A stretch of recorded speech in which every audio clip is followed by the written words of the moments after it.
Hola, bienvenidos to Chiquis and Chill. Today's episode is going to be an interesting one. I have some news to tell you guys, something that I've been on the fence about for quite some time. And today I'm going to talk about it. So it's about IVF. Okay, so spoiler alert, guys. I went through with it.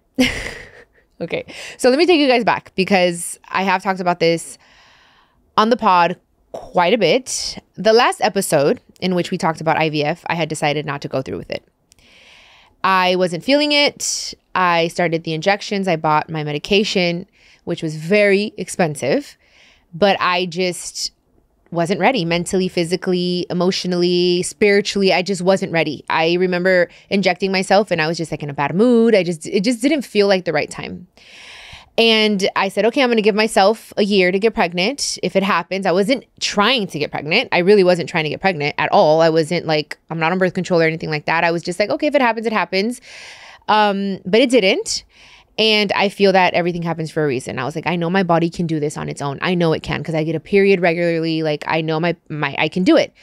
Anyways, didn't happen. I went to get, a pap smear and then I found out I had polyps and they had to remove those. And so my OBGYN was the one that told me something that I'm never going to forget. She said, hey, I think if you guys want to have kids, because Emilio was with me, if you guys want to have kids, we really have to start figuring out what we're going to do.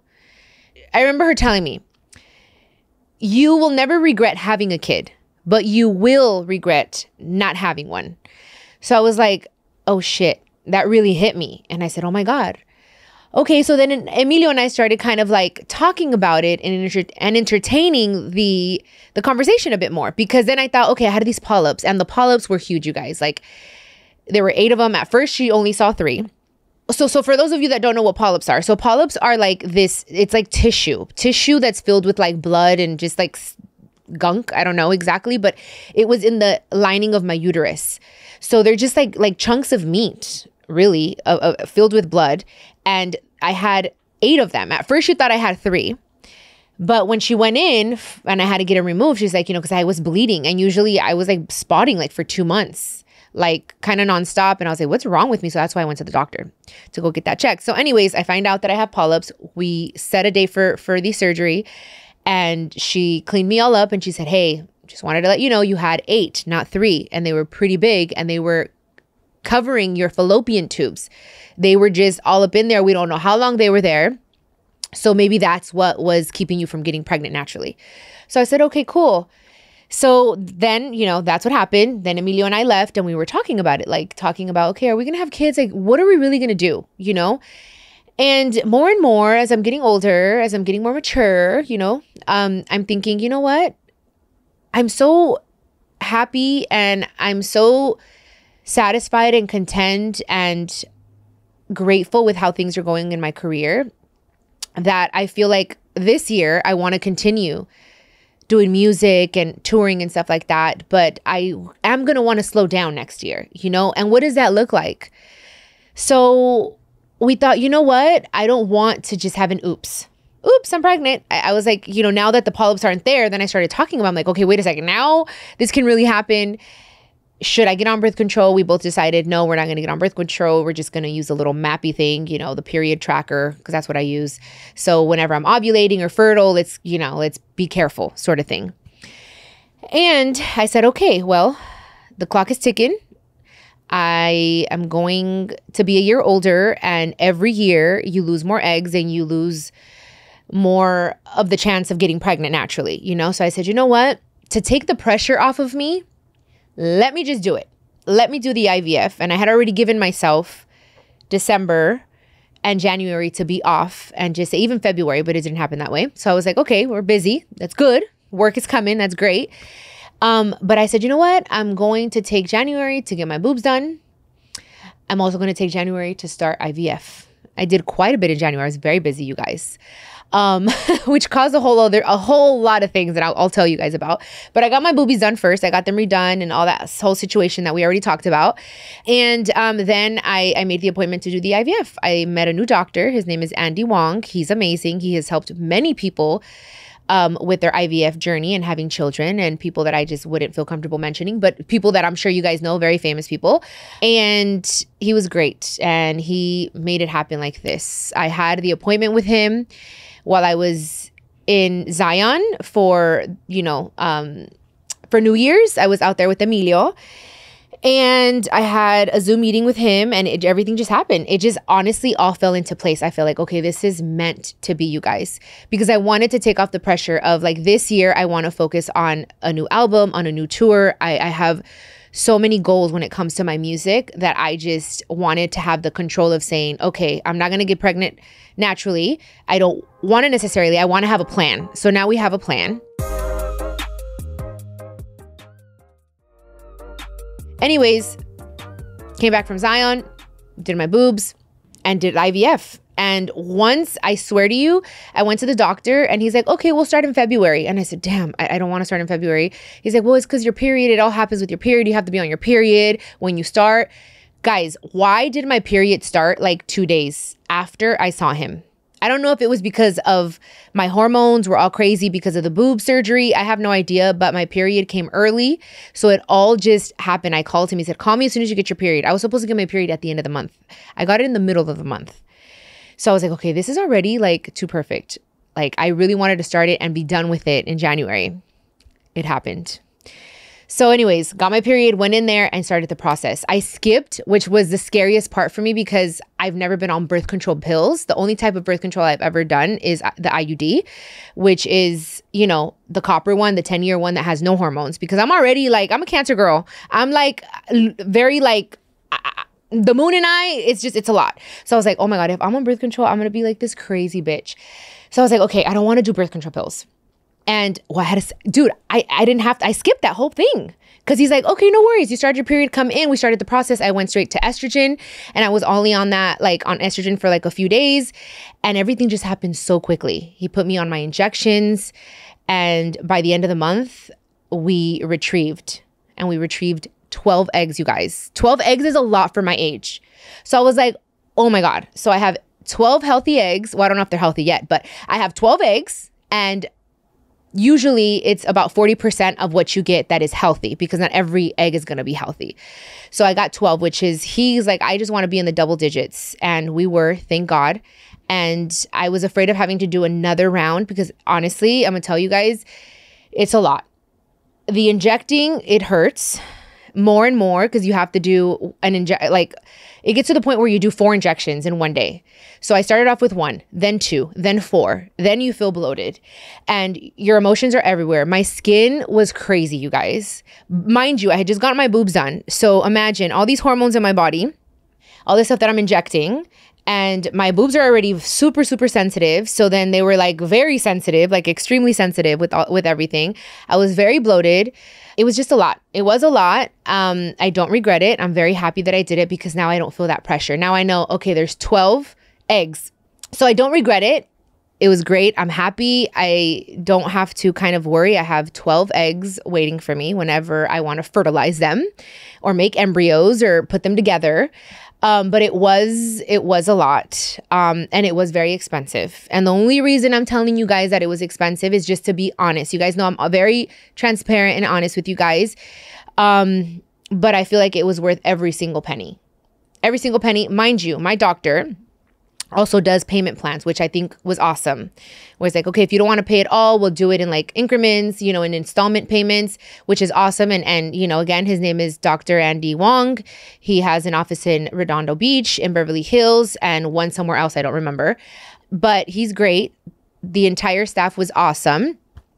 And anyways, it was about, all in all, about $20,000, you guys. So it was hefty. And thank goodness I'm going to keep working this year so that we can just, when I have my kid, I'm going to be like, you already owe me $20,000 the day it's born. I'm like, you are in debt with me for $20,000. No, I'm just kidding. But yes, it was expensive, but I do feel that it is worth it. And again, there are payment plans. If there are any women out there that either are in their 20s or in their early 30s or even their late 30s, if you're looking into like doing IVF, I do highly recommend it. I was on the fence for a very long time and I did not feel any pressure from Emilio. It wasn't about that. It was more about to be honest, about my career.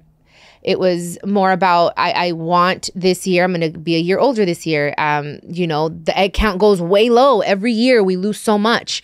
So I said, you know what? I want to be able to work comfortably and do what I'm doing without that pressure of, oh my God, what if I do get pregnant and it messes up the plan? Which regardless, a baby would be a blessing. That's not what I'm saying. But if I have that control-ish, I'd rather just control that a little bit more. And it did remove a lot of pressure. I feel like I can breathe, you guys. I feel like, I'm like, oh, I'm glad I did it. So whenever we start planning, which I think we might do it, I don't know, next year, or we're going to try to do it naturally.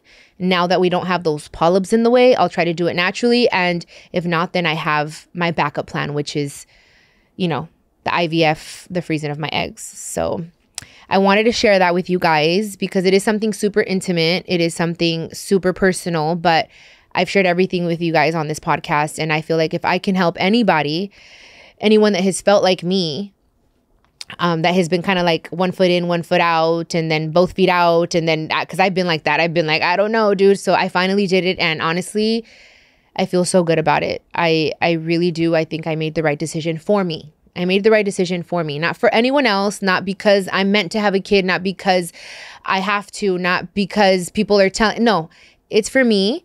And for Emilio and I, and we were both on the same page, and he was with me the entire way, you guys. Like, he only missed one doctor's appointment because you have to go almost every other day to go get everything checked and get an ultrasound, to make sure to make sure that the eggs are growing nice and big and fluffy. And I forgot what the nurses call it, but when they start, juicy. They're like, okay, these look juicy, so you have to check them. But he was with me every single way. He would like mix the medicine for me and sometimes inject me, and he was very, very patient. So that also helped me a lot. But even if you do it by yourself, it's okay, as long as you have a friend, someone that you can speak to about it and express your feelings, because it is a roller coaster of emotions. And I definitely felt it. I had hot flashes like a motherfucker. Hot flashes. I was like, whoa. I was like, I wanted to be naked, and then I wanted to be covered, and then most of the time I just wanted to be naked. So it was crazy. But it was definitely worth it. Definitely worth it. From what I hear, when you do IVF, twins are very, very common. You can usually some doctors will transfer 2 eggs at a time to make sure that one sticks. Sometimes both stick. Sometimes one egg divides into 2. So it's very common, especially with like my age and stuff like that, to have twins. I wouldn't want twins. But if that's God's will for my life, then I will figure it out. I figure everything else out in my life. But for a long time, I wanted a boy. Now I'm okay with whatever God wants. I do want to get like the genetic testing. I do want to do that. Emilio and I talked about what if there's only one healthy egg? You know what I mean? If we're not able to get pregnant naturally, what would we do? And what if that one egg, had signs of Down syndrome? We've thought about that. Emilio's more of like, damn, I don't know if I want my child to go through that. I'm more of like, well, if that's the only egg we have and we really want to have the baby, then that's what God wanted for me. And I would go through with it. It's a lot. This whole process has brought so many different things. We've even thought about, okay, like, we want to have a civil wedding. We want to have, a spiritual wedding. Would I be okay with getting pregnant? Because a spiritual wedding won't be until next year. So what if I am pregnant? Then I was like, I'm fine. I'm fine with knowing that my baby was like in my tummy while I was getting pregnant. I'm totally fine with that. Like so many things have changed. Things that used to be important to me, where it's like, oh my God, I need to snatch for my wedding, blah, blah, blah. Now I'm like, you know what? No, time is of the essence. But now that I have my eggs, I can be pregnant at 45 if I wanted to. Like, it doesn't matter. That's one thing that my doctor was like, look, you're young, your body's young, your uterus will never age. It's the eggs. Everything else is fine. It's just the eggs that are just like, hey, putting a little bit more pressure. But now that we have that out of the way, if I wanted to wait to be freaking pregnant at 50, I can do that. I don't know if that's what I want to do, but I'm just saying, you know what I mean? So things have changed. My perspective on things have changed so much. And I swear to you guys, I feel like I could just breathe. I don't know. I'm just like, I can sigh and say, okay, it's done. It's taken care of. But I did not want to go through it again, to be honest. I was praying. I was like, God, no. I was like, this is a lot. It's a lot. It's especially me. I'm so in tune with my body. I feel everything. I know when something's wrong. I know when I've taken something that's made me feel a certain way. I'm very in tune with my body. So I was like, it was a lot emotionally, but it was definitely worth it. So I do recommend it. It's nothing out of this world that you can't handle. Us women are fucking built for freaking childbirth, you guys. We are built for so much. And not just because I'm a feminist and freaking women, we're the badass, but honestly, like, we got this. We got it. So it's nothing out of this world, nothing that you can't handle if that's what you decide to do. With all this IVF, and then even this past weekend, Emilio and I were talking a lot about baby stuff, and I feel that Emilio's definitely more ready than I am to have a baby.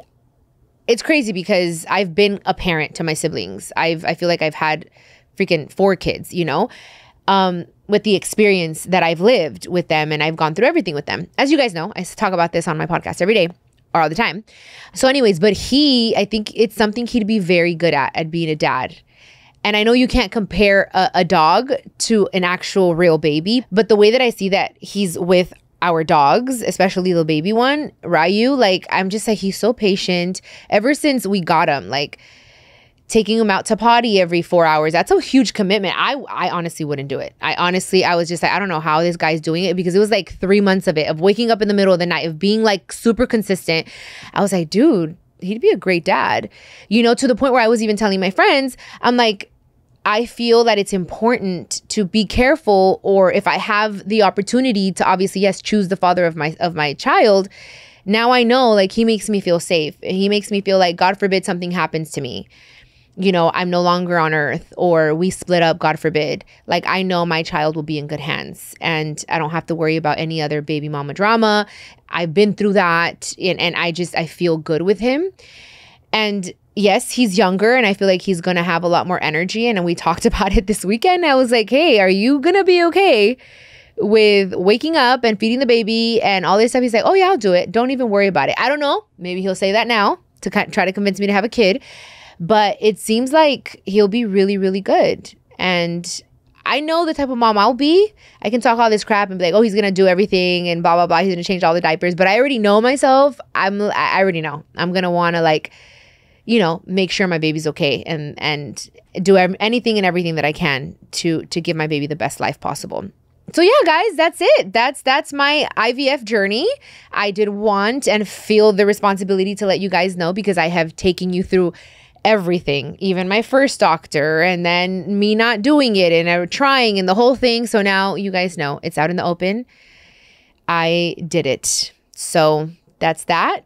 You guys, it's always beautiful to be able to speak to you guys about everything on the podcast. I feel like this is definitely my safe place.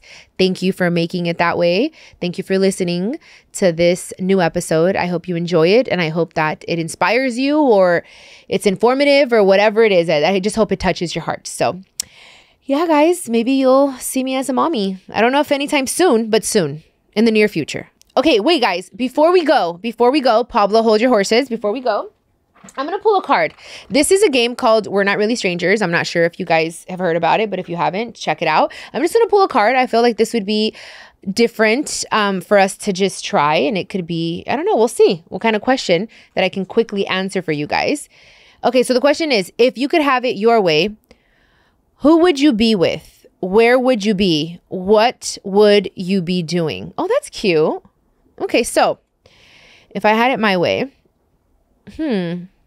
I think that I would choose to be with my mother, and I would be with her on my last birthday, the last birthday that I spent with her, when she took me and surprised me to the movies. She took all of us to the movies, my siblings and I, and because that's like so me, so Janae, to go to the movies and have to do something relaxing for my birthday.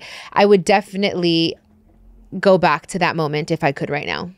I like this. Thank you so much for this. We're Not Really Strangers. And no, they're not paying me, you guys. I love this game. And yeah, I thought it would be something different. So anyways, okay, guys, thank you for listening. I love you guys, and I'll catch you on the next episode, okay? Los quiero mucho. This is a production of iHeartRadio and My Cultura Podcast Network. Follow us on Instagram at My Cultura Podcasts and follow me, Chiquis, that's CHIQUIS. For more podcasts from iHeart, visit the iHeartRadio app, Apple Podcasts, or wherever you get your favorite shows.